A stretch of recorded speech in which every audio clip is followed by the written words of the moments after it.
और इसी बीच गया से बड़ी खबर आ रही है, जहां दो कुख्यात नक्सली गिरफ्तार कर लिए गए हैं। सुमेश यादव और सद्दाम मियां गिरफ्तार किए गए हैं। दोनों नक्सली 10 साल से फरार था और आपको बता दें कि पुलिस और एसटीएफ ने अरेस्ट किया है। बड़ी कामयाबी पुलिस और एसटीएफ को मिली है।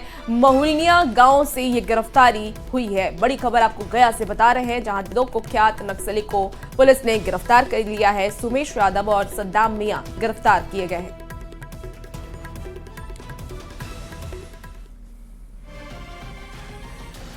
दिल्ली के आरके पुरम में प्रधानमंत्री नरेंद्र मोदी ने चुनावी जनसभा को संबोधित किया और विरोधियों पर खूब बरसे। केंद्र सरकार के आम बजट में बिहार को ज्यादा तवज्जो देने पर पीएम ने वित्त मंत्री को धन्यवाद दिया और कहा कि बिहार के विकास से विपक्ष में बैठे लोगों को काफी परेशानी हो रही है, लेकिन केंद्र सरकार हर परिस्थिति में बिहार के साथ खड़ी है। ये रिपोर्ट देखिए।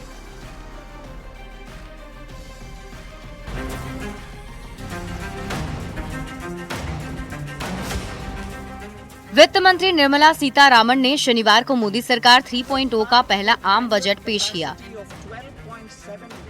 इस बार के बजट में बिहार के लिए कई ऐसे बड़े ऐलान किए गए जिससे पूरा बिहार गदगद है।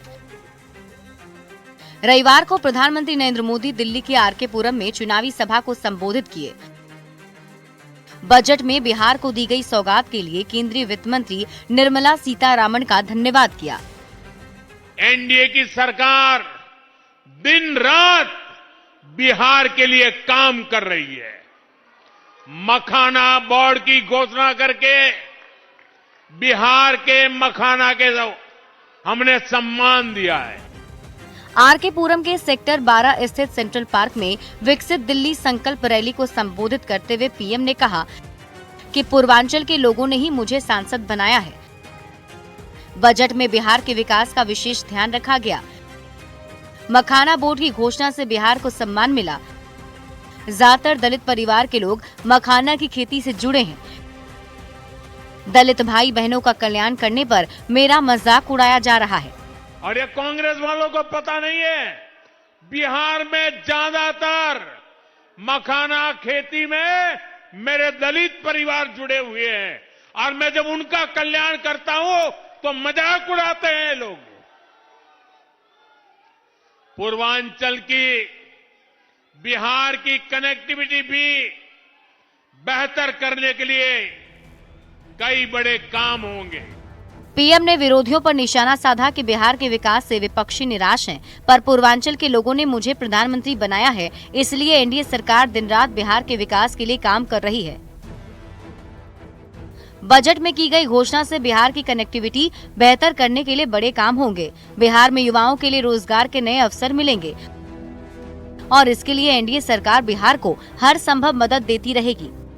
साथियों, आपदा और कांग्रेस वालों को इससे भी दिक्कत है। बजट में इस बार आईआईटी पटना के विस्तार का ऐलान किया गया। बिहार में ग्रीनफील्ड एयरपोर्ट बनाए जाएंगे। बिहार में मखाना बोर्ड का गठन किया जाएगा। वेस्टर्न कोसी कैनाल प्रोजेक्ट से मिथिलांचल में सिंचाई व्यवस्था को दुरुस्त किया जाएगा। कोसी कैनाल से 50,000 हेक्टेयर की सिंचाई होगी। पीएम मोदी ने वादा किया कि बिहार के विकास के लिए केंद्र सरकार कदम से कदम मिलाकर राज्य सरकार के साथ हमेशा चलेगी। Bureau report, news 18। Delhi election में प्रचार करने उतरे पीएम मोदी ने बिहार चुनाव का भी बिगुल फूंक दिया। बजट के बहाने पीएम ने विरोधियों को निशाने पर लिया और आरजेडी, कांग्रेस, आम आदमी पार्टी पर खूब बरसे।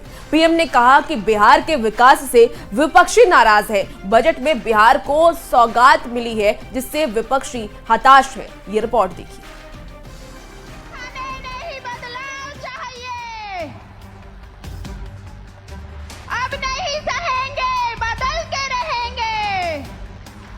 रविवार को दिल्ली विधानसभा चुनाव का प्रचार करने उतरे प्रधानमंत्री नरेंद्र मोदी ने बिहार चुनाव का भी बिगुल फूंक दिया। बिहार के विकास का विरोध करने का आरोप पीएम मोदी ने विपक्षी पार्टियों पर लगाया। राष्ट्रीय जनता दल और कांग्रेस पर पीएम ने जमकर निशाना साधा और कहा कि जंगल राज वालों ने बिहार को नजरअंदाज किया।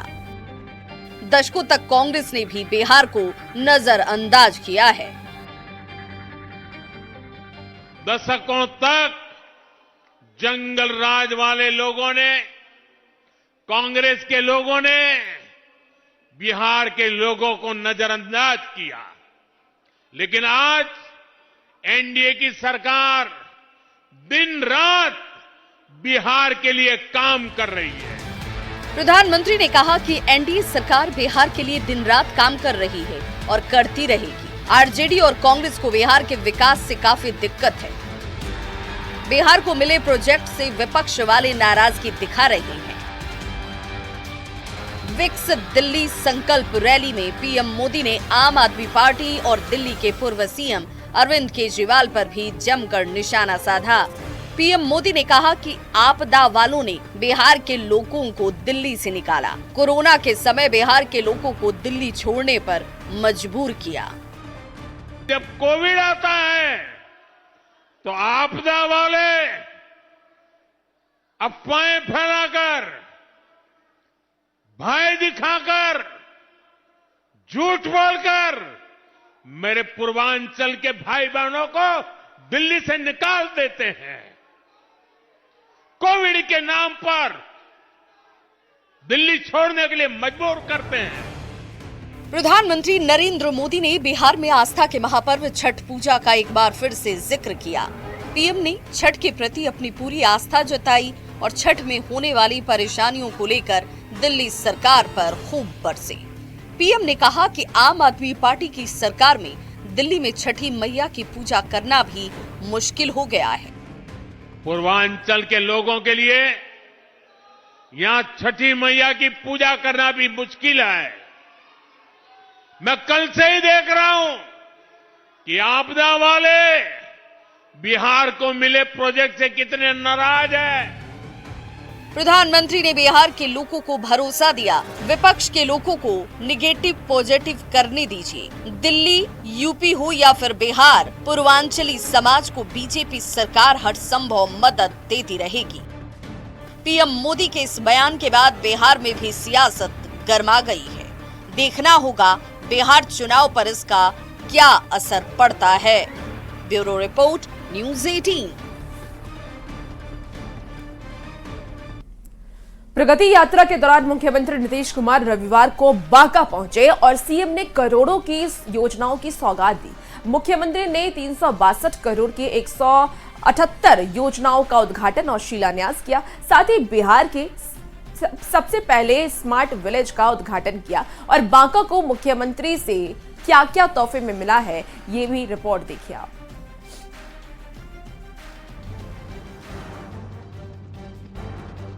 सीएम नीतीश कुमार रविवार को प्रगति यात्रा के दौरान बांका पहुंचे और उन्होंने सौगातों की बारिश कर दी। चुनावी साल में सीएम नीतीश ने बांका के लोगों को कई विकास योजनाओं का तोहफा दिया। बिहार के पहले स्मार्ट विलेज का उद्घाटन किया। सीएम ने कुल 362 करोड़ की योजना की सौगात दी। 178 योजनाओं का उद्घाटन और शिलान्यास किया, जिसमें 234 करोड़ की 17 योजनाओं का शिलान्यास और 128 करोड़ 50 लाख की 161 योजनाओं का उद्घाटन कर बांका के लोगों के लिए विकास की नई लकीर खींची। और भी कई एक सड़कों की सौगात माननीय मुख्यमंत्री जी ने दिया है। बहुत ये यात्रा बहुत सफल यात्रा रहा है। लोगों ने जो चाहा था उससे ज्यादा मुख्यमंत्री जी ने यहाँ पे को दिया है। मुख्यमंत्री ने सौगातों की झड़ी लगा दी। आधुनिक बुनियादी ढांचे, शिक्षा, सिंचाई, सड़क की सौगात दी। सीएम ने जीविका दीदी को 103 करोड़ का चेक सौंपा। बिहार के पहले स्मार्ट विलेज बाबरचक का उद्घाटन किया, जिसमें लगभग 165 परिवारों के लिए आवास की व्यवस्था की गई है। खास बात यह है कि स्मार्ट विलेज आधुनिक सुविधा, डिजिटल कनेक्टिविटी से पूरी तरह लैस है। स्मार्ट विलेज में सड़क और ऊर्जा प्रबंधन के साथ साथ खेलकूद की भी अच्छी व्यवस्था है। मेडिकल कॉलेज का भी जो इस क्षेत्र के, इस इलाके के लोगों का आकांक्षा था कि मेडिकल कॉलेज बांका जिला में बने, स्वास्थ्य की सुविधा और बेहतर हो, तो वो भी हुआ। बांका के विकास के लिए सीएम ने सरकारी खजाना खोला, मेडिकल कॉलेज और जल आपूर्ति योजनाओं की सौगात दी। मनरेगा पार्क, कैफेटेरिया और पार्किंग का शिलान्यास किया। जल क्रीड़ा के लिए 30 बोटों को रवाना किया। अमरपुर के राजपुर मौजा में मेडिकल कॉलेज के लिए आवंटित जमीन का निरीक्षण किया। ये वही जमीन है जहां 150 करोड़ 94 लाख रुपए की लागत से मेडिकल कॉलेज और अस्पताल बनने जा रहा है। मुख्यमंत्री नीतीश कुमार ने बांका के लिए कई बड़ी घोषणाएं कर लोगों का दिल जीत लिया। प्रगति यात्रा में सीएम का जनता को तोहफा देने का सिलसिला जारी है। बांका संवाददाता नागेंद्र द्विवेदी के साथ ब्यूरो रिपोर्ट न्यूज़ 18। सीपीएम विधायक अजय कुमार के विवादित बयान पर बीजेपी विधायक ने कड़ी आपत्ति जताई है। वीरेंद्र कुमार ने बयान की निंदा करते हुए ये कहा कि इस तरह का बयान उन्हें शोभा नहीं देता है। दरअसल विधायक अजय कुमार ने अपने एक बयान में ये कहा था कि जो घूस मांगे उसके पीठ फाड़ देनी चाहिए। तो शब्द असंवैधानिक है। भ्रष्टाचार की लड़ाई सब लोग लड़ रहे हैं, लेकिन भ्रष्टाचार समाप्त करने की जो शुरुआत होनी चाहिए वह घर से होनी चाहिए। आज कमोवेश प्रत्येक परिवार के लोग कहीं न कहीं सरकारी व्यवस्था में शामिल हैं, और ख़ास करके जो भ्रष्टाचार देने का काम कौन लोग कर रहे हैं इस पर भी ध्यान देना पड़ेगा। लोग जायज़ नाजायज़ रूप से जो है गलत काम करवाना चाहते रहते हैं, और बोले हैं जो पीठ फाड़ देंगे, यह तो शब्द जो है एक जनप्रतिनिधि के लिए उचित नहीं है।